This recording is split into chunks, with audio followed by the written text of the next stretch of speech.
Hey there, healthcare humans. Thank you so much for coming back for another episode of The Other Human in the Room. So, you're about to hear the second half of my recording of my opus, my audio and video essay of everything that I've been thinking of in terms of pleasure and becoming a pleasure activist. So this is Becoming a Pleasure Activist Part 2. You'll hear when the recording starts me realizing, oh my gosh, this is going on too long. I'm going to cut this into two parts. I left that all in because we're here to have the real human experience, and that was mine in that moment.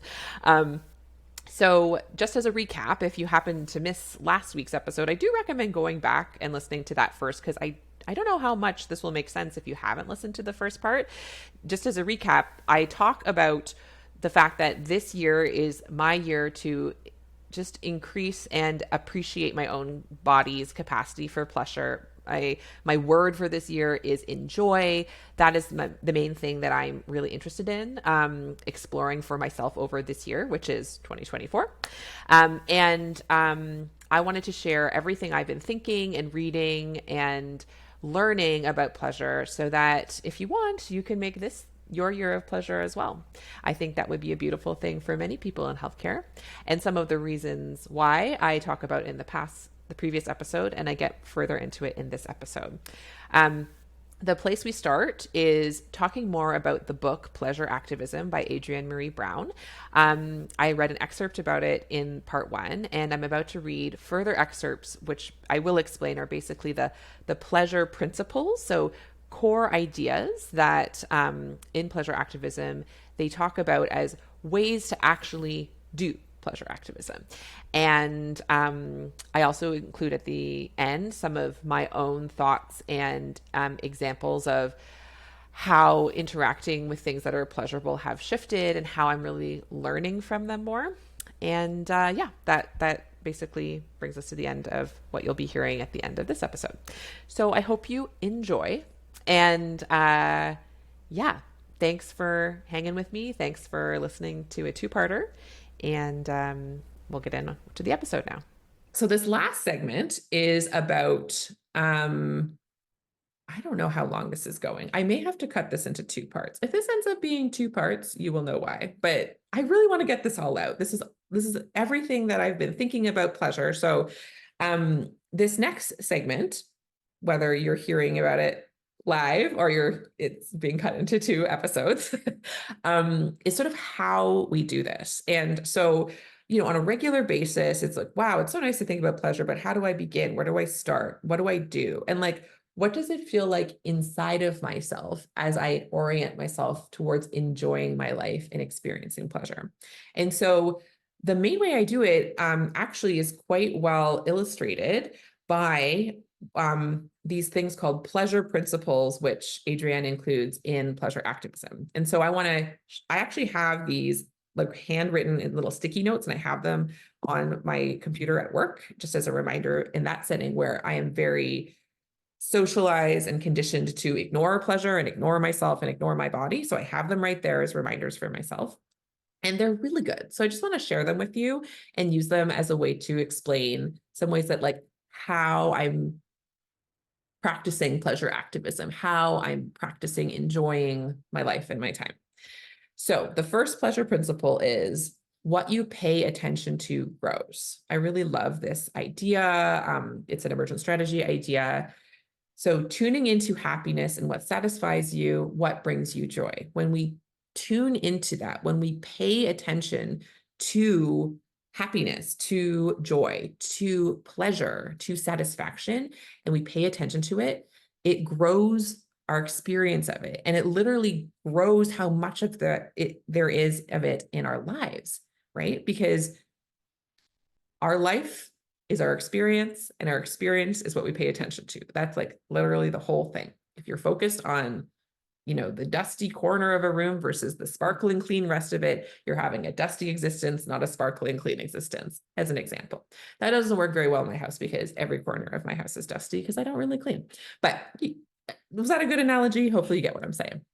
Okay, so speaking of this principle, what you pay attention to grows, right? So a big part of my pleasure practice is actually paying attention being mindful, being in the present moment. I can't actually enjoy something if I'm not paying attention to it. So even like Taylor Swift or Ted Lasso, they're less enjoyable to me if I'm also trying to check my email.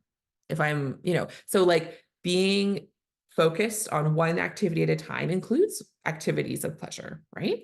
As much as possible.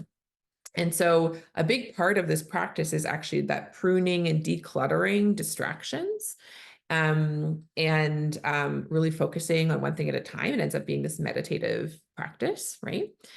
Um, Another way that I practice this principle and that I've started doing, especially like at the beginning of this year, is asking myself, like anytime I'm sort of just feeling any kind of way, or if I just remember, if I'm in the middle of any experience in my life, whether it's movement practice or it's in a conversation with a patient, if I think of it, I ask myself, what is enjoyable here?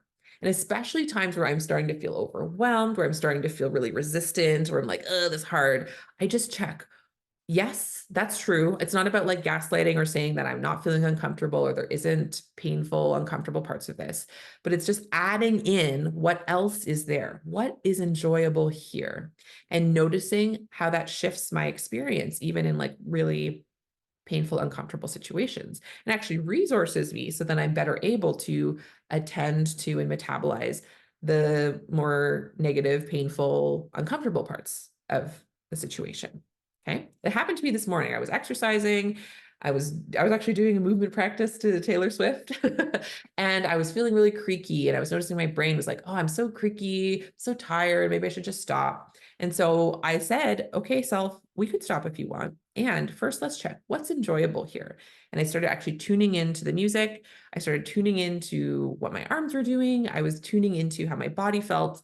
And I noticed that as well as feeling creaky and tired, my body was also warming up because I was moving, was responding well to the lovely music of Miss Taylor Swift, right? And so it's like, oh, there's more than just pain and suffering here. There is more, it is a full, rich experience, right? And so that, what I paid attention to grew out of my experience and shifted my experience. So that's the first principle.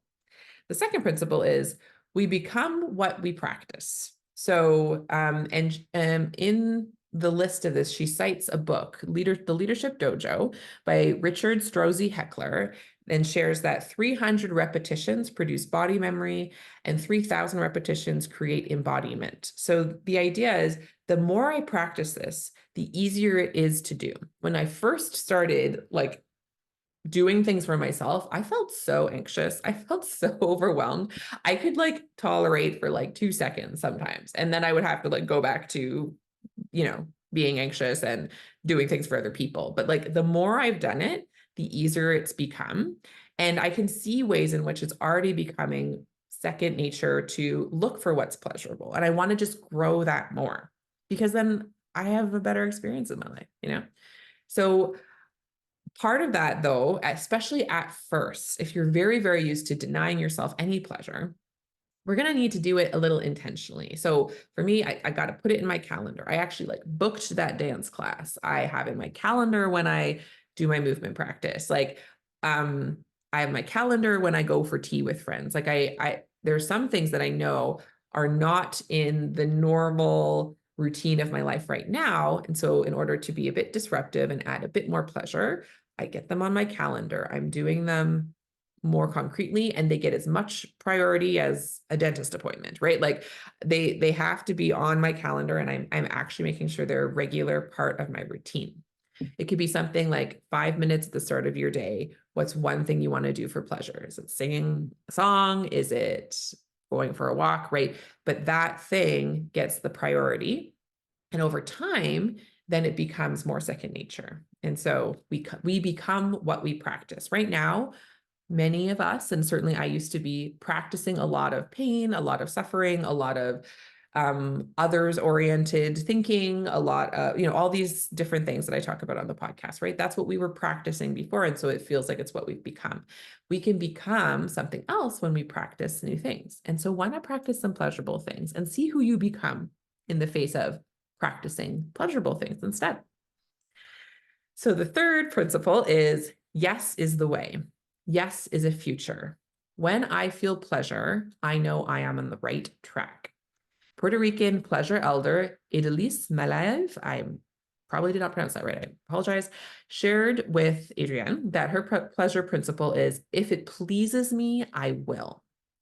That almost sounds like trite, but like really think about it. Like I've started really thinking about how to intentionally practice incorporating what feels good into like my decision making for this year. So before, if I'm asked to do something, one of the places I want to start actually practicing and get into a second nature of checking is like, does that feel good to say yes to that? I've actually already done that quite a lot with like patient care. So if I'm in the middle of trying to figure out how to advise a patient, I ask them what they think might feel good. And for myself, like on a given day, based on my resources, my capacity, and how I'm feeling, I'm like, what will feel good for me here? Is it just like saying a firm no, because that's what I got? Or is it actually doing something else? And in these situations where there are many solid choices, what feels best is actually a really interesting reason to make a decision. Feels very wrong and countercultural, which is why I'm doing it. And I encourage you to consider doing it as well, right? So like, what would it be like with big life decisions or small ones? Like actually tuning into what is the sense I get of what would feel best for me? What would feel best to do? What I enjoy the experience of most? And how could that be the barometer by which I decide if I'd make a decision, yes, left or right, yes or no? Very, yeah. And that's why I like where she says like, yes is a future. So like saying yes to pleasure alters our future. And if that's the way that we decide how we spend our time, it changes our experience of what we do with our time. That's very fun. The next principle is, when I am happy, it is good for the world. And in the book, she has a footnote about this. So this is not originally from Adrienne Brown. It is from, she calls her incomparable, brave, and brilliant Canadian woe, Jody. And what she says about Jody is, folks who are rooted in sensing and seeking pleasure and bringing that energy into their work and relationships are shining a light for others. There is another path that isn't full of stress, self-doubt, pain, victimization, and suffering. There is a path in which everything is learning, playing, practicing, doing things anew. Period. I mean, mic drop, in my opinion. So that's what this is. So when I am happy, it is good for the world. Like, can we get that on like a cross stitch? Because that is not our dominant medical culture narrative, that, oh, hey, are all the doctors here happy? Are all the healthcare workers here happy? Because we know if they're happy, that will be good for the healthcare system. That is not the equation that we are solving for right now, right? And that is the main equation I'm encouraging us to solve for. When you who are listening, are happy, it is good for the world. It is good for your patients. It is good for your colleagues when you are happy. I'm just going to really drive this one home. I don't just believe it. I think the evidence shows itself to be true. Like, have you heard the expression, hurt people hurt people? Well, what if we want people to help each other? Well, it can't be if they're hurting. What could it be? If they are resourced, if they are happy, they are satisfied. Resourced, happy, satisfied people help people, just like hurt people, right? Like, so when you are happy, it is good for the world, period. That is pleasure activism right there. All right. There's 4 more principles and then actually an extra one from me. So next principle is, the deepest pleasure comes from riding the line between commitment and detachment. Commit yourself fully to the process, the journey, to bringing the best you can bring. Detach yourself from ego and outcomes. I think this is like got a lot of rich wisdom in it.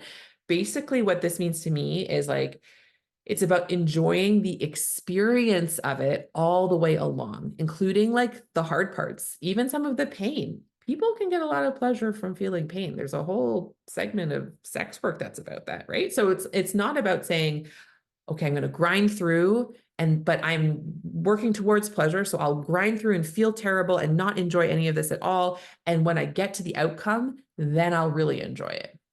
What if the process and the outcome both get to be enjoyed. So it's the difference between like enjoying a really juicy and tricky conversation with a patient equally to a moment where a patient thanks you and praises you, or where treatment actually works.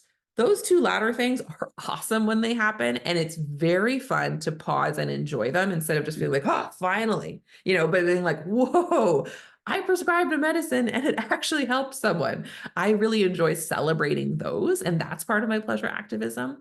And I am looking to expand how much I can enjoy that conversation with the nastiest, unhappiest patient that I dread seeing right now. What can I find that's enjoyable even in that interaction? That means that if there's a moment of gratitude, or if there's a moment of happiness from that person, I can enjoy that too. I'm not waiting for it or feeling deprived or starved of something. I can enjoy even that really grumpy colleague.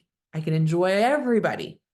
What would it be like? And I am not saying I am there, but it's something that seems so radical to shift towards that I'm interested in doing that experiment this year. Keep listening. I'll let you know how it goes by the end, honestly.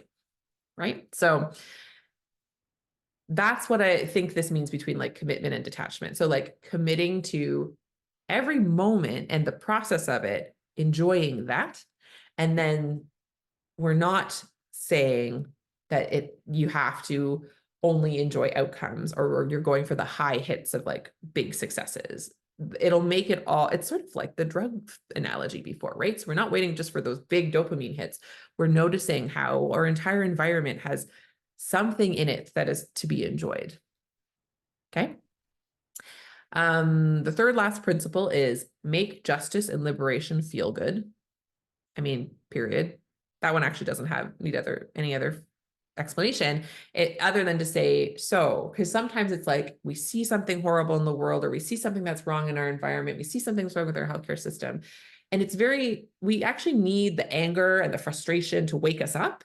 That's a very important part of the process. Those emotions are sacred to say, look, something's bad, alert, alert, alert, right? But now say we're like, oh, we acknowledge something's really bad here. And when we check with ourselves, we want to do something about it. We need to resource ourselves first, because doing something about it is going to take a bunch of time and energy and effort. And if we do it like purely out of that anger, we're going to burn out. But if we do it, like we can have anger in there too to remind us what we're doing, but also how do we make that anger feel good? How do we make how we approach any change we want to be a part of feel good? And then that's actually what's going to make it sustainable and effective, right? Second last principle from pleasure activism is your no makes the way for your yes. Boundaries create the container within which your yes is authentic. Being able to say no makes yes a choice. So I feel like it's like the same thing said 3 ways, and I love it. So because pleasure takes time, energy, attention, and the rest of our lives and the world and the patients and the colleagues and everyone are always demanding too much of our time, energy, and attention. Like we will never be able to give them enough. A pleasure practice can be a really great way and a motivation to start setting boundaries of saying, hey, world, I hear you. You really want me to totally burn myself out doing X and giving away all my time, energy, and attention to others. I am saying I am putting myself first 5 minutes a day with this one pleasure practice of memorizing Taylor Swift song or whatever, right? I am practicing pleasure. And that is, I have to say no to other things in order to yes to that. That is so sacred. I know a lot of you, like me, struggle with setting boundaries around all sorts of different things that are about safety, things that are just about capacity. And there's something really amazing about practicing setting boundaries, or so that you have this reward in the middle of like, when I set this boundary, it will be so I can enjoy something. That feels amazing. And it's a really great way to start boundary setting intentionally. The last principle from the pleasure activism list is moderation is key. The idea is not to be in a heady state of ecstasy at all times, but rather to learn how to sense when something is good for you, to be able to feel what enough is. Unlimited amounts of pleasure lead to excess, and excess totally destroys the spiritual experience of pleasure. So I think this is sort of, again, speaking to what the rat park experiment was speaking to again, right? So again, I think if you think of you're a hedonist or, pleasure seeker, pleasure activist, that means that if something feels bad, you'll be like, get it out of there, because you only need to feel good. You can only feel okay if you feel good, and sort of like sedating yourself and numbing yourself out with only good feelings, right? No, pleasure activist includes recognizing and metabolizing uncomfortable feelings, being willing to put ourselves in uncomfortable situations because we've been resourced, because we've had pleasure as well. So it almost like naturally makes the moderation happen, right? Because life is full of pain and joy. It's always full of both. Both are always actually there.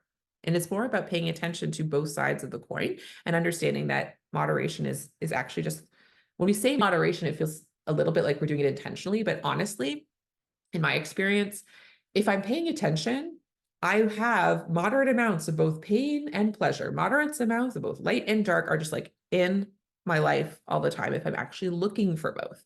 Those are what present themselves to me. Yeah. And so it's not about being like anesthetized from life. No, it's what actually then practicing pleasure resources us to face the rest of life. And that's what I interpret it in terms of there's no need for excess. I am capable of experiencing pain and putting myself in the way of possible heartbreak or rejection. I am capable of doing that more so when I also have reliable sources of pleasure in my life that I can return to and that can resource me for that hard work, right? And so the last principle and idea is one that is mine. And in some ways, it's sort of I don't know if it's the full thesis of this entire thing, but it's the truest thing that I have to say myself that I've already learned about pleasure. So I want to share it with you. Basically, there is no such thing as a guilty pleasure. If I enjoy it, I enjoy it. I can get curious about the craving that a particular pleasure is trying to fulfill and pay attention to if I'm actually satisfied by it. So like a classic one is it was just Christmas time, lots of sweets and treats in the house. I love a Terry's chocolate orange. I notice that if I eat one little slice of a Terry's chocolate orange and I'm really savoring it and enjoying it, my body's not actually hungry for more. It brings me delight. It makes me feel happy. It also nourishes my body a little bit. And then if I do that full sort of mindful way of eating it, then I move on. I then drink some water. I go do something else. And I'm like, oh, that was so great. It sort of fuels the next thing. If instead I'm like kind of mindlessly eating Terry's chocolate orange and I eat, half of it in a go, maybe while I'm scrolling on my phone, it's interesting how often these things pair like certain kinds of consumption that sort of do quite light up and overfire up our pleasure systems, sweets, social media, they pair together. So if I do that, the way my body knows that I've actually gone beyond what my body actually desired or needed is she lets me know because I feel sick after, I feel yucky after. And it's like, oh, I was no longer then practicing pleasure. I was practicing consumption and avoidance maybe. And that's okay. I'm not going to shame myself for it, but that's what I mean. And none of that has to mean guilt about the pleasure. It doesn't mean there's anything wrong with the chocolate per se. It's just noticing like, I didn't get the dose of that quite right. That's sort of the moderation that we're talking about, right? And the thing that I've really enjoyed doing is as like a new obsession or a new delight presents itself in my life, I used to always be like, what's wrong with me? Why am I getting so obsessed? Why do I feel so compelled that I have to do this more or read this more or listen to this more? Like there's something wrong with me. There's something weird inside of me. But now instead of all of that self-deprecating, putting down talk, I get curious and I'm like, what is this actually satisfying me? What's the itch that this is scratching? And is it actually working? Right? So one example is with social media. Honestly, I just keep deleting the apps. I will like re-download them to like post something for you guys or something, find something interesting. But after about like 5, maybe 10 minutes, it immediately becomes like a yucky experience. And I notice it's really about often running away from a feeling, or it's just a self-perpetuating thing that it's doing, social media. And so that one I've learned, delete the app and then check with myself. What was it that made me want to go on there in the first place? What is it that I'm craving? Am I craving connection? Do I want to like text a friend? Do I want to talk to my husband? Right. Another recent one that I've been thinking a lot about is, why did I get so obsessed with reading all these romantic comedy books and even the fan fiction I was reading? Like, what was it about that? Because I was really like wanting to read a lot of it. And I was like, oh, this is so good. I'm enjoying this so much. And sometimes it felt like a bit of a compulsion, like what's going on there, right? And when I thought about it and I got curious about it instead of shaming it, I was really enjoying like riding this roller coaster to the happy ending and just experiencing humans getting enjoyable outcomes. That was like the main thing, this like delightful experience that you know is going to have this happy ending. And at times this was a bomb or even a bit of an escape when I was confronted with so much evidence of humans getting terrible outcomes and experiences, right? This past fall, also all of human history has lots of examples of that, especially if you read the news. And so I'm aware that at times I was sort of like hiding from that, and that's okay. That's allowed for as long as I needed, right? But when I'm actually aware of it more and feeling more resourced and intentionally being like, oh, I enjoyed that. That was so nice, that happy ending. And then turning that into fuel. So in this case, the romantic comedies and the fan fiction, I really thought about like what this is a desire for happy endings. And so can I use this as fuel to create my own happy endings for myself, these moments of pleasure, these happy moments, as well as supporting others to do the same? Like something that I got from really thinking about romance and these different stories that were all about people trying to come together and at the end getting what they wanted, yes, is like I really view myself as a hopeless romantic for healthcare humans finding fulfillment in their work. I think one of the things that I'm trying to offer you all through the podcast, through the coaching, through the courses is a way back to yourselves. Like basically you're on a romantic comedy journey with yourself, with your body, with your humanity. And I'm here cheering for you. I'm like the best friend that, is like you're venting to about how you can't get together with the person. Like that's almost the way I'm viewing my work now. And I think one of the reasons I'm doing that is because I was responding to and actually just enjoying this material, the books and the fan fiction, right? With Taylor Swift, she's such a fascinating person. And I think part of why I'm particularly drawn to her right now is I'm inspired by how she practices various amounts of like truth telling, vulnerability, talking about her heartbreaks and getting really specific.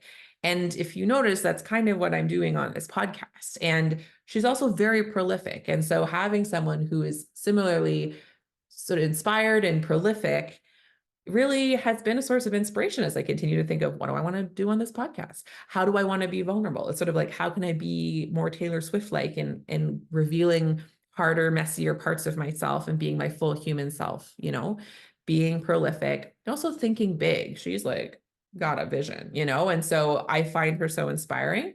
And so I think as then say I'm listening to podcasts about her, it's not just mindless entertainment. I'm actually doing it for a purpose. And I'm saying, what are the nutrients here that I'm gaining from what I'm learning about Taylor Swift and listening to Taylor Swift that are absolutely what my body is responding to? And then can I use that in the rest of my work, right? In the rest of my life. That's what I mean by like, why am I drawn to a certain thing? Not just like judging it or thinking that makes it a guilty pleasure, but really be like, what is this actually scratching the itch of here? And what does that mean for the rest of my life? So in other words, pleasure is instructive.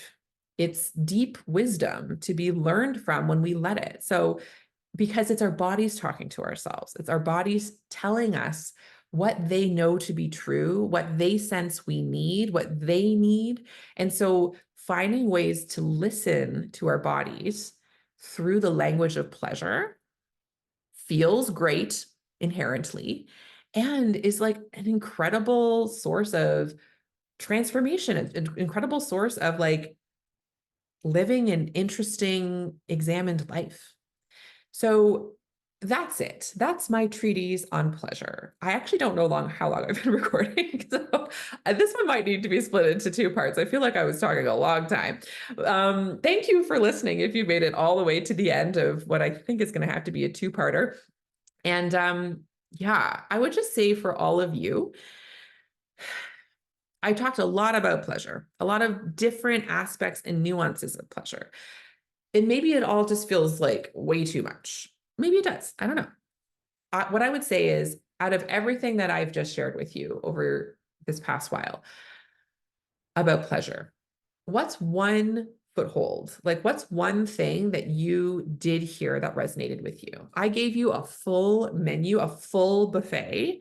If all you can take is one thing on your plate where it's like, I guess I don't have to feel guilty about enjoying my favorite reality show. Yes, take it and run. Okay. If you're ready for a few more, you want to take a full few things from your plate, from the plate, that's great. These are episodes you can always revisit. But I really wanted to just like put a big plug in for pleasure, because I just have this sense, and it's clearer now than ever before, that this is one of like the major components that we need to shift about how we approach each other as colleagues in healthcare, how we think about how we organize systems in healthcare to include pleasure and enjoyment, and certainly how we approach our patients and how we invite our patients to approach their own lives. If we all get back to understanding like the critical importance of rest and pleasure, something transformational would happen in our society, truly. A lot of things would have to change, and in my opinion, they would change for the better. So with that, may you have an enjoyable, pleasurable week, even in small increments. May you find 5 minutes a day to really enjoy something and really enjoy it with as much of your body as feels accessible to you. And yeah, I'll talk to you next week.